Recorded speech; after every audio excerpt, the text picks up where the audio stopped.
1. Oke. Bismillahirrahmanirrahim. Assalamualaikum warahmatullahi wabarakatuh. Bagaimana kabar Bapak Ibu guru hari ini semua? Ya, alhamdulillah. Semoga kita selalu dalam keadaan sehat dan semoga kita selalu mendapat rahmat dan lindungan dari Allah Subhanahu wa taala, dan semoga apa yang kita lakukan hari ini bernilai ibadah di hadapan Allah Subhanahu wa taala dan bermanfaat buat kita dalam membawa perubahan positif di sekolah yang kita cintai ini, yaitu SMA di 07 Bombang. Nah, yang pertama-tama saya ucapkan terima kasih banyak kepada Bapak dan Ibu guru yang sudah meluangkan waktunya untuk datang berkumpul di tempat ini dalam rangka saya melakukan tugas pemenuhan tugas dalam modul 174 tentang bagaimana saya menyebarkan pemahaman dan menyebarkan pemahaman tentang budaya positif di sekolah saya. Adapun agenda kegiatan kita untuk hari ini, yaitu yang pertama adalah berdoa, yang kedua speaking, yang ketiga tujuan kegiatan, kemudian materi dan tanya jawab, dan selanjutnya adalah penutup. Nah, untuk mengefisienkan waktu, mungkin kita akan masuk kepada agenda yang pertama, yaitu berdoa yang akan dipimpin oleh Pak Kahwa.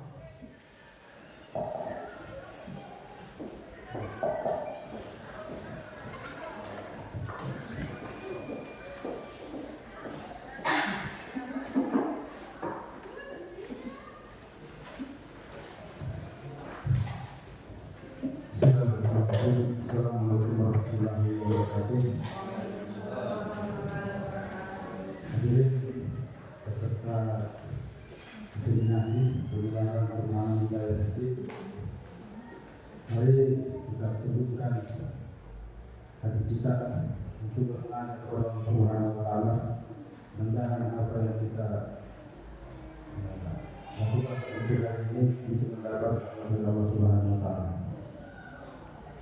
Bismillahirrahmanirrahim. Bismillahirrahmanirrahim. Hamdan syakirin, hamdan na'im, hamdalillah wa barakatuh.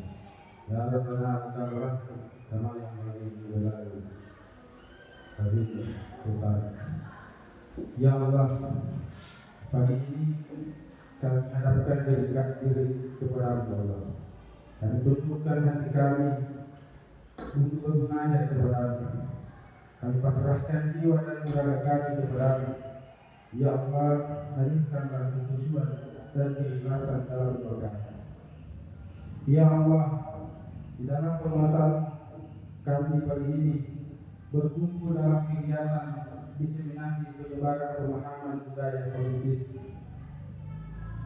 Karena itu ya Allah, lancarkanlah acara kami, berkahilah acara kami, bukalah pintu hati kami, berikanlah pemahaman dan jangan keluar dari setiap permasalahan kami. Penuhilah pertemuan ini dengan kebaikan dari awal hingga akhir nanti. Ya Allah, Engkau adalah Rabb-Kami, tidak ada Tuhan selain Engkau. Engkau yang menciptakan kami dan kami hanya hamba. Jadikan kegiatan diseminasi ini sebagai bentuk nyata ibadah kami kepada-Mu. Dan kami berlindung kepada-Mu dari kejahatan, kecurangan dan dusta yang telah kami lakukan. Maka ampunilah kami, karena tak ada yang bisa mengampuni dosa-dosa kami melainkan Engkau ya Allah. Rabbana atina fid dunya hasanah wa fil akhirati hasanah wa qina adzabannar. Subhana rabbika rabbil izzati amma yasifun wa salamun alal walhamdulillahi rabbil alamin. Assalamualaikum warahmatullahi wabarakatuh.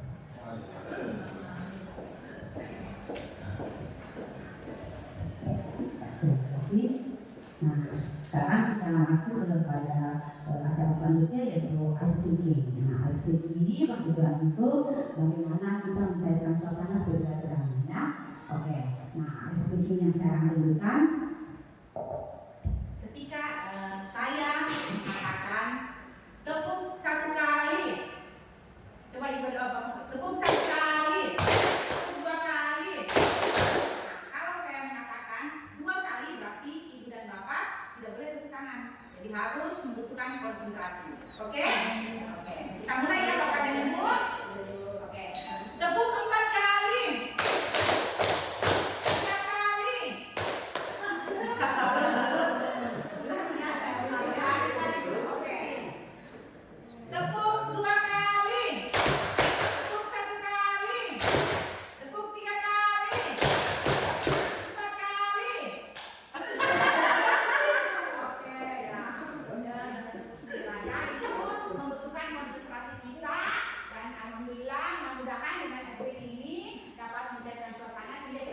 kan? Dan apa yang saya sampaikan hari ini dapat dengan mudah Bapak dan Ibu guru pahami. Saya berdiri di sini bukan karena saya merasa paling hebat dan merasa pintar, tetapi saya mencoba untuk berbagi sedikit ilmu yang saya terima dari program Guru Penggerak yang sudah saya ikuti selama 4 bulan ini, bagaimana tentang penerapan pemahaman budaya positif yang insya Allah kita akan terapkan di sekolah ini sehingga dapat membawa perubahan yang lebih baik di sekolah kita ini. Oke, nah tujuan kegiatan kita, adapun tujuan kegiatan ini yang pertama adalah melakukan penyebaran tentang budaya positif kepada rekan guru dan staf. Nah, kemudian yang kedua adalah bersinergi dengan semua komponen sekolah untuk menciptakan budaya positif di SMA Negeri 07 Beban. Kita langsung saja kepada materi ya, tentang budaya positif. Namun sebelum saya masuk ke materi lebih dalam lagi, saya akan meminta kepada Ibu Hamsina dan Pak Samsu untuk melakukan simulasi gerakan mengepalkan tangan. Mungkin Ibu dan Bapak bisa saling berhadapan. Untuk yang lain bisa saling melihat. Ibu Hamsina dia mengepalkan tangan. Kemudian Pak Samsu adalah orang yang berusaha untuk meraih Ibu Hamsina atau membujuk dia, atau bisa juga kalau sudah tidak mempan bujukan dan rayuan berarti bisa dengan tindakan kekerasan. Bagaimana usaha Bapak ya, bagaimana usaha Bapak supaya Ibu Hamsina ini dapat membuka tangannya. Nah, di dalam Ibu Hamsina harus berpikir dalam genggaman tangan saya ini adalah sesuatu yang sangat penting bagi hidup saya. Nah, ini ada di dalamnya itu termuat keyakinan-keyakinan yang memang tidak bisa dengan serta-merta saya berikan kepada orang lain. Ya, coba kita mulai. Ya, kita coba kita usaha supaya rayukan, kita bujukan. Kalau tidak kan kita pukul Ibu Hamsina. Supaya dia buka tangannya.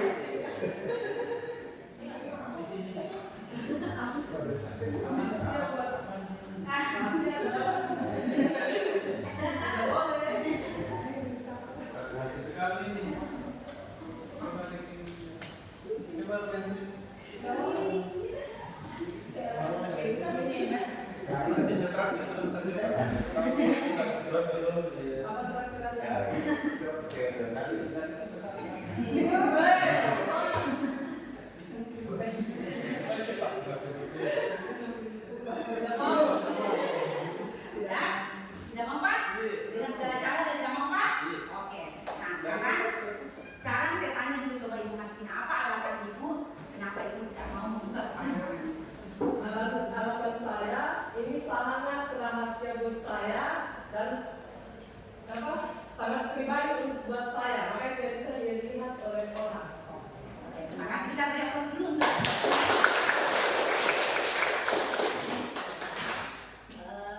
tentang kegiatan tadi. Ada beberapa yang bisa kita ambil hikmahnya, itu terkait dari bagaimana kontrol diri. Jadi kepalan tangan kita itu mengartikan bahwa tidak ada satu orang pun di dunia ini yang bisa mengontrol diri kecuali diri kita sendiri. Dan ketika kita akan membuka kepalan tangan kita, berarti kita mengizinkan orang lain untuk mengontrol diri kita, tergantung dari kebutuhan kita. Misalnya, ketika Ibu Hamsina membuka kepalan tangannya kepada kepada Pak Samsu, mungkin karena dia tergoda oleh bujukan dan rayuan dari Pak Samsu. Jadi, kalaupun jadi kontrolnya itu tetap pada diri kita sendiri. Tidak ada yang mampu mengontrol diri kita. Oke? Nah, ini juga terkait tentang budaya positif yang akan kita terapkan di sekolah kita. Nah, pada konsep budaya positif ada beberapa materi yang akan kita bahas. Yang pertama adalah tentang disiplin positif. Disiplin positif, nilai-nilai kebajikan universal, 3 motivasi perilaku manusia, hukuman, konsekuensi dan restitusi, keyakinan kelas, 5 kebutuhan dasar, 5 posisi kontrol guru, dan segitiga restitusi. Kita masuk ke poin yang pertama adalah tentang disiplin positif. Termasuk Bapak Ibu sekalian, ketika mendengar kata disiplin, apa yang terbersit di dalam benak Ibu dan Bapak tentang kata disiplin?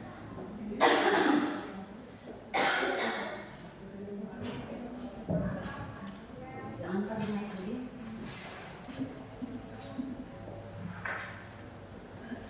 Ada yang bisa ungkapkan apa makna kata disiplin menurut kita? Jadi kadang-kadang disiplin itu sering kita artikan bahwa kebanyakan orang akan menghubungkan kata disiplin dengan kata tertib, teratur dan kepatuhan pada peraturan. Nah, kata disiplin juga sering dihubungkan dengan hukuman. Padahal itu sangat jauh berbeda. Karena belajar tentang disiplin positif tidak harus dengan memberi hukuman dan dan hukuman itu kalau bisa tidak kita lakukan. Ya. Kemudian dalam budaya kita makna kata disiplin dimaknai menjadi sesuatu yang dilakukan seseorang pada orang lain untuk mendapatkan kepatuhan. Kita cenderung menghubungkan kata disiplin dengan ketidaknyamanan. Ini berhubungan dengan perilaku kegiatan yang dilakukan oleh Ibu Hamsina dan Pak Samsul. Jadi saya mengajak Bapak dan Ibu sekalian untuk mengubah miskonsepsi kita tentang bagaimana teori kontrol yang sebenarnya. Nah, dalam teori kontrol ada 4 ilusi yang menyebabkan kita merasa selalu berpikir salah tentang yang namanya kontrol itu. Miskonsepsi tentang teori kontrol. Yang pertama, ilusi guru mengontrol murid. Nah, kita selalu beranggapan bahwa kita sudah bisa mengontrol murid. Tetapi kenyataannya, ketika murid itu melakukan sesuatu dari luar kemauannya kita mengatakan bahwa siswa ini adalah siswa nakal. Padahal sebenarnya kalau kita kembali bahwa anak ini tidak mau dikontrol.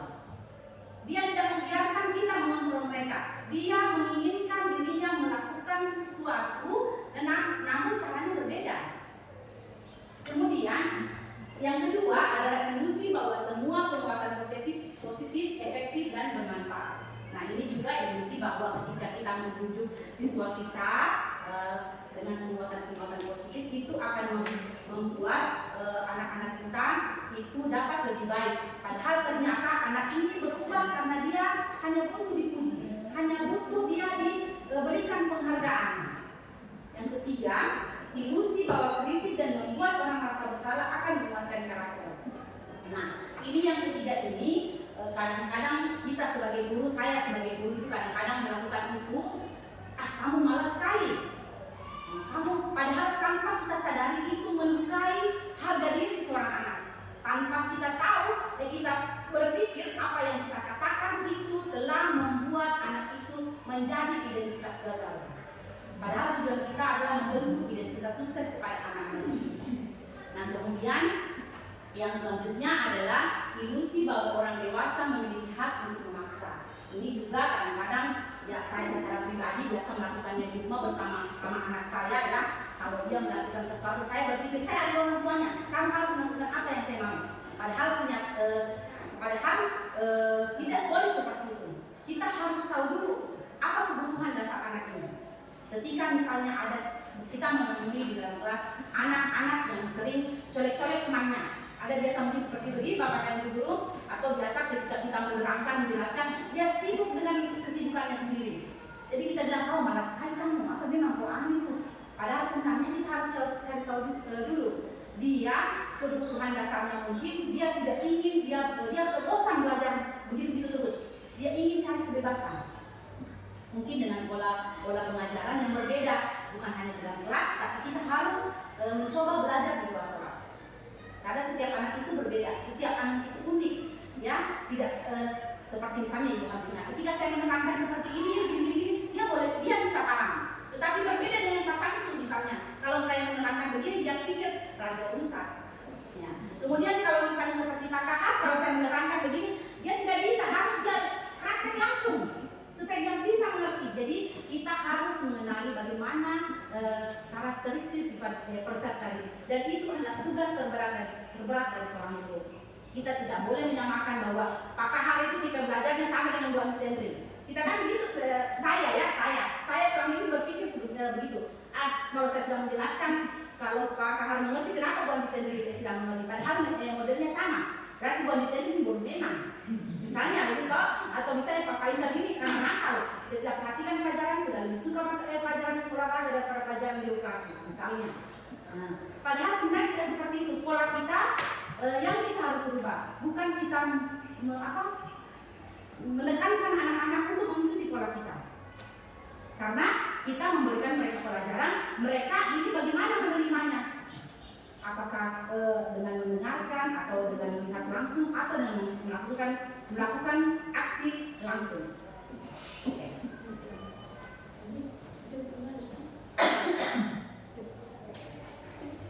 Nah, ini bagaimana seseorang bisa berubah dari paradigma stimulus respon kepada pendekatan teori kontrol.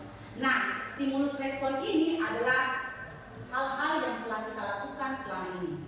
Dan di sini adalah teori kontrol yang mungkin bisa kita ubah setelah kita mendapatkan materi ini. Yang pertama, kalau stimulus respon, kita mengatakan bahwa kebutuhan kita sama dan semua orang melihat hal yang sama. Pada teori kontrol, kebutuhan kita berbeda. Setiap orang memiliki gambarannya berbeda-beda. Kemudian di sini juga pada stimulus respon, kita mencoba mengubah orang lain agar berpandangan sama dengan kita dan perilaku buruk dilihat sebagai suatu kesalahan. Dan itu saya sering lakukan sebagai guru. Saya selalu mengatakan anak ini nakal tanpa tahu apa alasannya. Saya selalu mengatakan perilaku buruknya itu tanpa alasan, dan memang dia nakal memang. Padahal pada teori kontrol itu mengatakan semua perilaku memiliki tujuan, sekalipun itu perilaku yang tidak baik. Tidak ada tujuannya. Misalnya seperti siswa kita yang acuh-acuh di kelas, mungkin dia itu tujuannya hanya karena butuh perhatian, butuh kasih sayang. Mungkin dia tidak dapatkan di rumahnya, mungkin dia tidak dapatkan dari teman-temannya, tetapi dia ingin dapatkan dari gurunya. Atau biasanya mungkin anak-anak yang suka malas. Dia itu butuh, keinginannya itu dia butuh untuk dihargai, diterima. Dan itu dia tidak dapatkan, sehingga ada anak-anak kita yang beberapa orang ini melakukan perbuatan-perbuatan yang kita anggap adalah perbuatan buruk. Nah, kemudian ini pada stimulus respon, orang lain bisa mengontrol saya dan saya bisa mengontrol orang lain. Ini adalah persepsi yang mungkin harus kita perlahan-lahan ubah menjadi teori kontrol. Hanya Anda yang bisa mengontrol diri Anda. Anda tidak bisa mengontrol orang lain. Jadi kita bisa mengontrol diri kita, tetapi saya tidak bisa mengontrol Pak Samsu. Saya tidak bisa mengontrol Ibu Hamsina. Misalnya, ketika saya menyuruh Pak Samsu, kita ambil dulu itu, karena Pak Samsu dia tidak mau melakukan, itu hak dia. Dan ketika dia tidak melakukan, saya mengatakan Pak Samsu orang yang tidak loyalitas sama kepala sekolahnya. Dia itu mau berbuat itu. Dan kadang-kadang saya juga berpikir seperti itu. Tetapi alhamdulillah setelah saya menerima ini, saya kembali berpikir bahwa memang saya, walaupun saya menjadi kepala sekolah di sini, saya itu tidak bisa mengontrol guru-guru di sini. Hanya bisa mengingatkan, hanya bisa memberi informasi. Tapi untuk kontrol diri itu terletak pada bapak dan ibu guru sekalian di sini. Dan kita semua. Oke. Kemudian ini pemaksaan ada pada saat rujukan gagal. Ini yang selalu kita lakukan ketika kita sudah seluruh anak-anak, kita sudah seluruh kasus ini kita rasa bahwa oh ya sudah gagal, berarti ancaman dengan nilainya. Oke, ya identitas. Karena kita sudah bujuk, kita sudah paksa, tidak ada, kita sudah ceritanya, kita sudah pacu dia untuk belajar tapi gagal, berarti terancam nilainya kita akan tuntas. Nah, pada teori kontrol yang dibutuhkan adalah bagaimana kita berkolaborasi dan konsensus menciptakan pilihan-pilihan baru pada anak-anak kita, sehingga anak-anak kita merasa bahwa dia punya andil dalam proses pembelajaran, dia punya peran di dalam situ, bukan cuma gurunya saja yang nilai itu memang adalah ditentukan oleh guru, tetapi itu hasil dari kerja keras siswa. Jadi kalau kita pahami itu berarti siswa itu merasa bahwa dia memang punya andil dalam proses pembelajaran. Kemudian pada stimulus respon itu model berpikirnya menang kalah. Nah, pada teori kontrol model berpikirnya menang-menang. Model berpikir menang kalah karena kadang-kadang anak-anak kalau sudah tidak tuntas berarti dia merasa bahwa saya sudah kalah dengan pembelajaran lingkungan sini. Atau saya menyerah dengan pelajaran bahasa Inggris yang saya tahu itu bahasa Bugis saja. Kalau bahasa Inggris saya bingung. Sekali bahasanya atau bagaimana matematika yang biasanya cuma hitung uang di pasar tiba-tiba dikasih rumus Pitagoras. Jadi kita harus mudah-mudahan kita semua di sini dapat mengubah paradigma kita berpikir kita menjadi teori kontrol.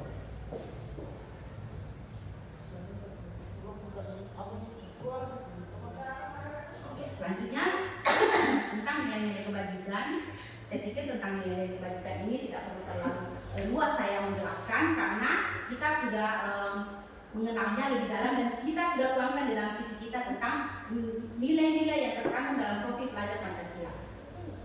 Bapak Budi, kita yang nilai profil Pancasila ini sudah tertuang pada visi kita: beriman, bertakwa kepada Tuhan Yang Maha Esa dan berakhlak mulia, mandiri, bernalar kritis, berkebinekaan global, bergotong royong dan kreatif. Nah, ini insya Allah tahun depan, semester depan kayaknya kita bagaimana konsepnya semester depan kita akan menerapkan kurikulum merdeka dengan menerapkan nilai-nilai yang terkandung dalam profil pelajar Pancasila. Oke.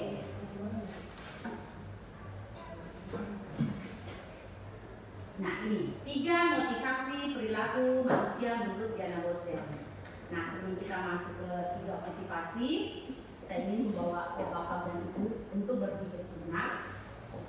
Kadang-kadang kita pernah itu melakukan sesuatu yang melanggar harga diri kita hanya karena sebuah alasan tertentu, atau kita pernah melakukan sesuatu yang memang kita tidak inginkan, tetapi harus. Dan kemudian kita melakukan sesuatu itu karena kita ingin dipuji, atau kita melakukan sesuatu karena kalau saya begini pasti orang akan pasti kepala sekolah saya akan melihat saya dan memberikan saya penghargaan. Jadi itu adalah dorongan ekstrinsik. Nah, kembali kepada 3 motivasi perilaku manusia. Yang pertama adalah untuk menghindari ketidaknyamanan atau kekurangan. Nah, pada motivasi ini, motivasi pertama ini adalah motivasi tingkat paling rendah pada perilaku manusia. Di mana posisi ini hampir sering dilakukan oleh siswa kita. Mereka melakukan sesuatu karena mereka takut dihukum, mereka tidak nyaman. Jadi kalau lihat misalnya Pak ini, dia aturannya bahwa dia tidak boleh terlambat, maka dia cepat-cepat termotivasi dia karena takut dihukum. Kalau saya begini, kalau saya tidak melakukan ini, maka Pak ini akan marah. Kalau saya jadi ini motivasi ekstrinsik, dia tidak lahir dari dalam dan berjangka waktu pendek efeknya. Kemudian yang kedua adalah untuk mendapatkan imbalan atau penghargaan dari orang lain. Nah, ini yang sering juga biasa kita lakukan. Kita melakukan sesuatu karena kita ingin dipuji-puji. Maka kalau bahasa Bugis ini makan puji, ya, makan puji, pujian begitu ya. Selalu itu. Nah, ketika kita melakukan itu kemudian tidak dipuji orang, gimana perasaannya kita? Kecewa toh? Jadi itu motivasinya itu ekstrinsik, tidak dari dalam. Nah, yang ketiga, ini adalah motivasi untuk menjadi orang yang mereka inginkan, menghargai diri sendiri dan nilai-nilai yang mereka percaya. Jadi kita melakukan misalnya kita hadir ke sekolah tepat waktu karena kita ingin menanamkan dalam diri kita sifat bertanggung jawab dan disiplin dalam diri kita. Saya tidak peduli orang mau bilang saya so rajin, atau kepala sekolah yang mau puji saya, atau teman-teman guru saya mau puji saya, tidak peduli. Saya melakukan ini karena saya ingin meningkatkan kualitas dalam diri saya. Ini adalah motivasi ketiga, motivasi tertinggi, yang mana dia adalah motivasi internal yang lahir dari dalam diri kita tanpa dipengaruhi oleh hukuman atau imbalan atau penghargaan dari orang lain. Kemudian simpulan. Penerapan disiplin di sekolah harus dilakukan melalui motivasi internal atau karena kesadaran diri. Motivasi internal berjangka waktu lama dan membuat siswa kuat secara karakter. Hal tersebut sejalan dengan pemikiran Ki Hajar Dewantara yang mengungkapkan bahwa disiplin kepada siswa adalah disiplin diri, sebab hanya diri sendiri yang dapat mengontrol diri kita, bukan orang lain. Artinya, siswa sendirilah yang menginginkan dirinya untuk menaati peraturan sesuai dengan keyakinan universal atau keyakinan sekolah atau keyakinan kelas. Terlalu cepat Bapak Ibu? Kemudian 5 posisi kontrol guru. Sebelum kita masuk ke 5 posisi kontrol guru, saya coba memperkenalkan perbedaan tentang hukuman, konsekuensi, dan restitusi. Jadi pola restitusi ini yang insya Allah akan kita terapkan di sekolah kita. Jadi hukuman itu adalah tindakan sepihak guru yang dilakukan dan peserta didik tidak tahu apa, dia hanya menuruti gurunya. Misalnya begini, dia terlambat. Kau pergi dulu, minta maaf nah, Ibu Misna mana? Minta maaf nah, Ibu Misna. Ya, kamu tadi terlambat. Ya, kamu dorong motor itu. Jadi itu adalah dia itu akibatnya itu tiba-tiba spontan dari gurunya dan itu dilakukan sepihak oleh guru, tidak disepakati. Ya, jadi misalnya maka Ibu Misna jangan kesinggung ya Ibu Misna, atau misalnya Ibu Hamsina saja kalau yang saya sebut supaya jangan ada. Misalnya Ibu Hamsina ada yang guru anak-anak yang misalnya keluar pada saat pelajarannya, kok jongkok di depan kelas itu kan hukuman yang tiba-tiba, tidak ada kesepakatan di dalamnya. Itu namanya adalah pola yang diterapkan dalam pola hukuman. Nah, kalau konsekuensi, misalnya di dalam kelas, biasanya kan kita sebelum masuk kelas kita membuat kesepakatan kelas dengan anak-anak. Misalnya, saya tidak mau lihat ada sebentar yang ribut, misalnya, atau misalnya saya tidak ingin ada anak-anak yang keluar masuk dan tiba-tiba kejadian ada anak-anak yang selalu keluar masuk. Nah, anak itu melakukan itu dia sudah tahu konsekuensinya apa. Kan kita sudah sepakati, kita sudah buat kesepakatan. Seperti dengan misalnya dalam tata tertib kita, ya Pak, kalau misalnya merokok sanksinya apa Pak? Itu misalnya disuruh atur orang tuanya Pak dia. Jadi ketika anak-anak melakukan perbuatan merokok, bolos atau alfa, dia sudah tahu konsekuensinya apa karena itu sudah tertuang pada aturan. Itu pengertian dari konsekuensi. Kemudian kalau pola restitusi itu lebih pada pola di mana kita melaksanakan pendekatan secara persuasif kepada anak-anak kita supaya anak-anak kita belajar dari kesalahannya, dapat menemukan solusi dari masalahnya sendiri. Kita hanya membimbing dan mengawal mereka. Mereka berpikir sendiri apa yang mereka mau lakukan. Karena kalau kita paksakan, kita, kamu kalau tidak ini, kalau kita yang paksakan, belum tentu dia mau. Tetapi kalau ide dari dia, insya Allah dia bisa laksanakan. Karena dari dia. Oke. Kemudian ini 5 posisi kontrol. Yang pertama adalah penghukum, pemantau, pembuat rasa bersalah, teman dan manajer. Nah, tipe penghukum ini penghukum dia nada suaranya tinggi, kemudian bahasa tubuhnya itu mata melotot dan jari menunjuk-nunjuk, ya itu.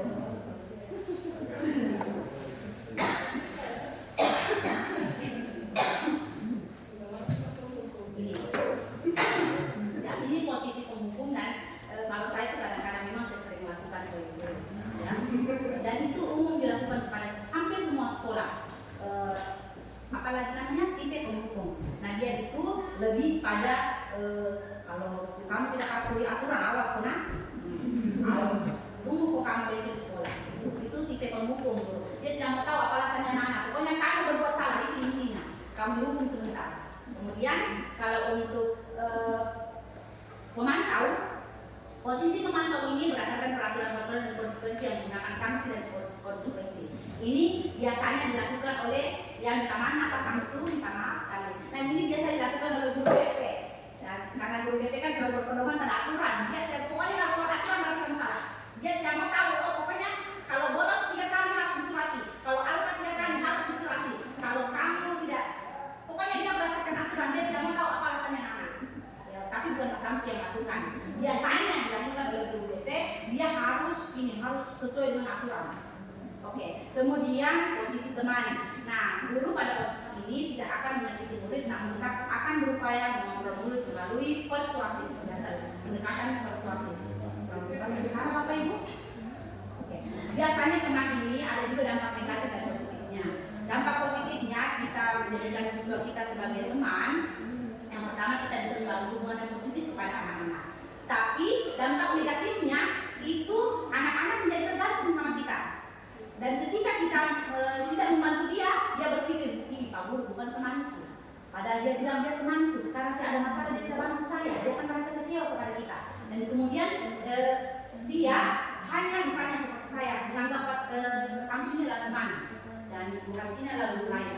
Jadi saya itu hanya mengidolakan Pak Samsu. Dia adalah sumber inspirasi saya. Jadi mengabaikan guru-guru yang lain, itulah sisi negatifnya. Kemudian ini pembuat rasa bersalah. Guru pada posisi ini biasanya guru bersuara lemah lembut, membuat rasa bersalah akan membuat keheningan yang membuat orang lain merasa tidak nyaman, bersalah atau rendah hati. Nah, pada posisi bersalah ini kita kadang berpikir kalau kita biasanya menggunakan kata-kata begini, ibu sama kecewa sekali sama kamu, nak bisanya melakukan hal seperti ini, atau bagaimana seandainya orang tua tahu kelakuanmu seperti ini di sekolah. Itu adalah kata-kata yang dikeluarkan oleh guru yang posisinya membuat rasa bersalah. Kita berpikir bahwa dengan menggunakan kata-kata ini akan ampuh, tanpa kita berpikir efek negatifnya. Anak-anak itu akan merasa bersalah dengan dirinya, berlarut-larut. Bagus kalau yang bisa cerita ke temannya, tetapi kalau kita menghadapi teman yang memang dia pendam dan dia bisa mengeluarkan emosinya itu, kalau sudah berlarut-larut itu bisa saja menyakiti dirinya sendiri atau bisa menyakiti orang lain. Nah, selanjutnya adalah posisi manajer. Posisi di mana guru berbuat sesuatu bersama dengan murid, mempersilahkan murid bertanggung jawab, mempertanggungjawabkan perilakunya, mendukung murid agar dapat menemukan solusi atau permasalahannya sendiri. Nah, di antara kelima posisi ini adalah posisi yang sangat diharapkan ada dalam sekolah ini. Posisi sebagai manajer. Ketika kita menemui kasus anak-anak kita coba mencari tahu apa dulu masalahnya. Kita dekati, kemudian jangan kita selalu berpikir bahwa anak-anak kalau kita dikerasi tanpa jadi bu. Anak-anak kalau begini, jangan kita selalu berpikir dengan cara berpikir kita. Jadi kita harus mengubah paradigma berpikir kita bahwa menurut kita kalau kita tidak kerasi dia tidak akan berubah, tapi belum tentu anak-anak semakin dikerasi semakin saya lawan bu. Jadi harus kita merubah paradigma berpikir kita. Oke, kemudian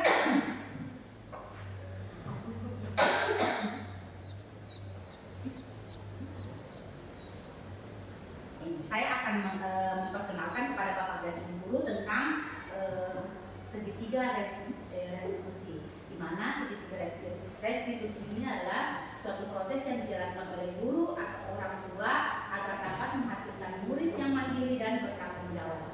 Nah, ini segitiga restitusi itu adalah segitiga sama sisi, yang dimana dia memiliki tiga sisi. Sisi pertama itu adalah menstabilkan identitas. Ini berdasarkan prinsip membuat kesalahan adalah bagian dari proses pembelajaran. Kemudian menggeser identitas gagal ke identitas sukses.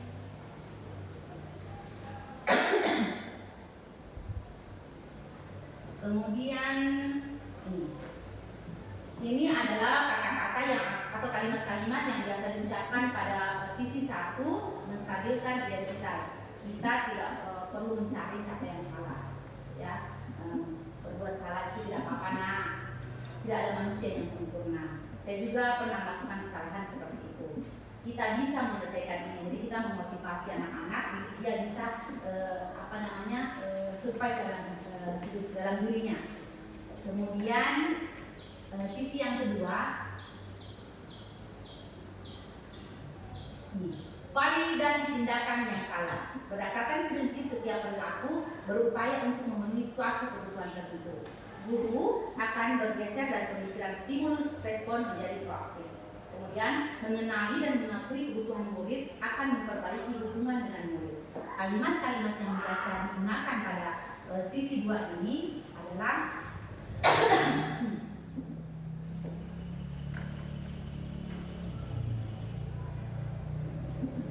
padahal kamu bisa melakukan yang lebih buruk dari ini.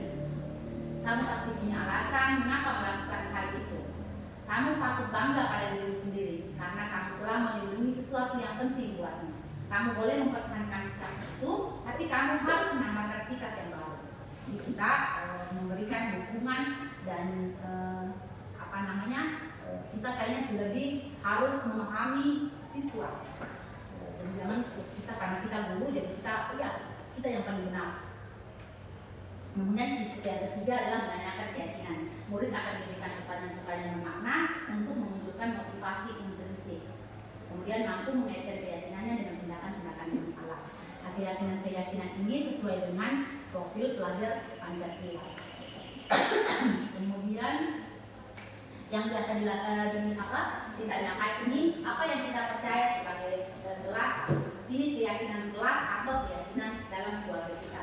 Kemudian apa nilai-nilai umum yang telah kita sepakati, apa bayangan kita tentang kelas yang ideal. Kamu mau menjadi orang yang seperti apa? Nanti saya meminta kepada Pak Fahrul untuk kita melakukan simulasi bagaimana kita menerapkan segitiga restitusi. Mungkin kalau diterapkan secara langsung bisa Bapak Ibu lihat.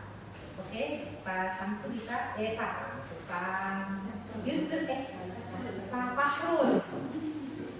Jadi ceritanya ini Pak Fahrul ini dia malas ke sekolah. Ya. Oke, Pak Fahrul sini kita lakukan dialog.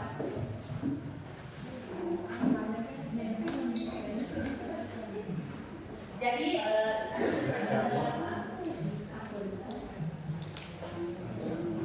tadi malas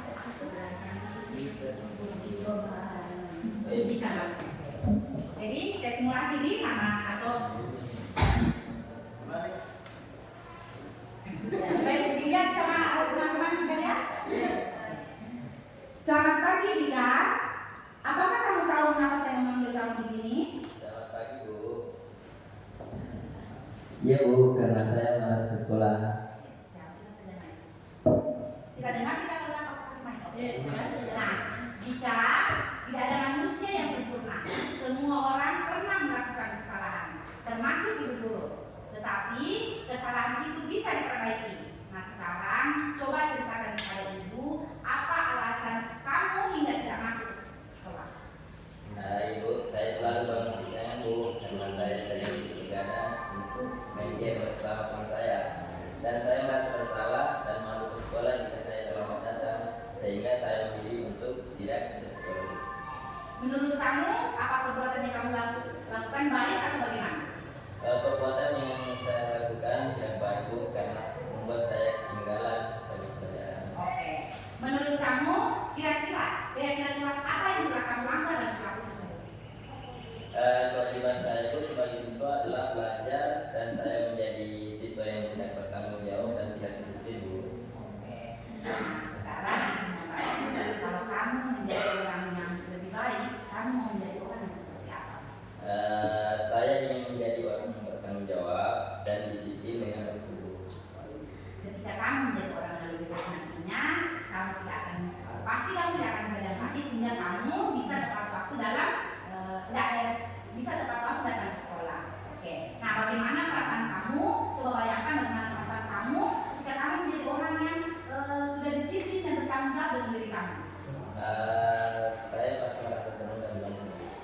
Oke, ya, terima kasih sudah menjalin komunikasi terbuka dengan ibu. Semoga ini bermanfaat. Dan inilah akhir dari simulasi kami. Semoga ibu dan bapak bisa memahami materi yang saya bawakan hari ini. Terima kasih Pak Fahrul.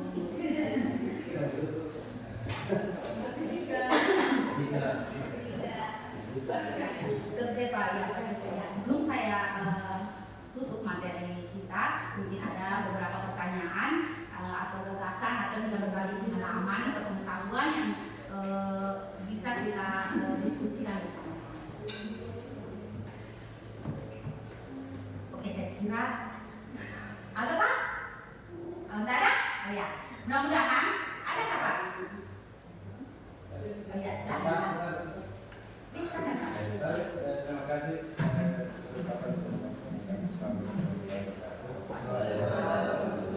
Mengingat tiket itu sebagaimana di sini karena saya juga saat ini tiket melakukan sesuatu yang tidak sesuai dengan aturan sekolah, dan memang ketika dia langsung mulai itu kan terlambat seperti tadi sisi positif seperti tadi tanya sebelumnya. Akan tetapi ketika kita menerapkan persoalan seperti itu, hampir setiap hari membuat siswa terlambat. Tetapi dengan adanya konsekuensi dari masing-masing grup tiket, terkadang bisa semaksimal mungkin siswa tersebut tidak terlambat. Nah, jadi di sini apa yang harus kita lakukan pada grup tiket agar kiranya apakah misalnya konsekuensi itu salah atau gimana? Kami sebagai grup tiket. Terima kasih. Terima kasih atas pertanyaannya Pak Samsu, ya pertanyaan sangat bagus sekali. Sebenarnya begini,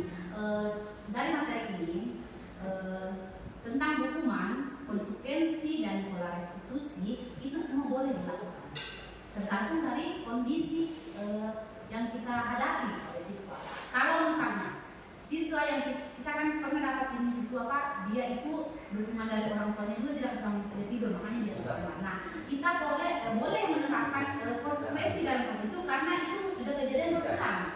Nah, kemudian kalau hukuman boleh kita terapkan di dalam sekolah kita dalam menangani kasus, tetapi itu menjadi alternatif terakhir.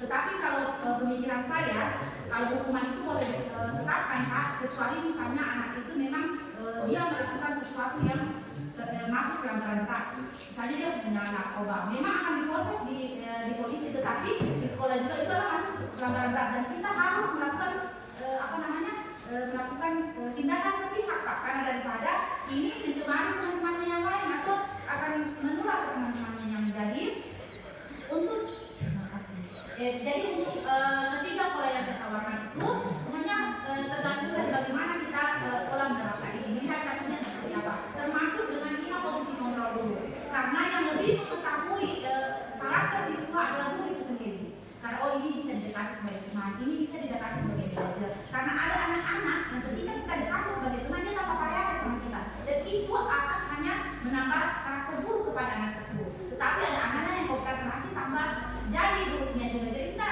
yang paling dekat dengan anak-anak kan kita. Jadi kita tergantung kita, dan ini tidak mudah, kita harus lakukan tegas karena yang menghadapi kondisi jelas di dalam lingkungan sekolah kita ada guru-guru.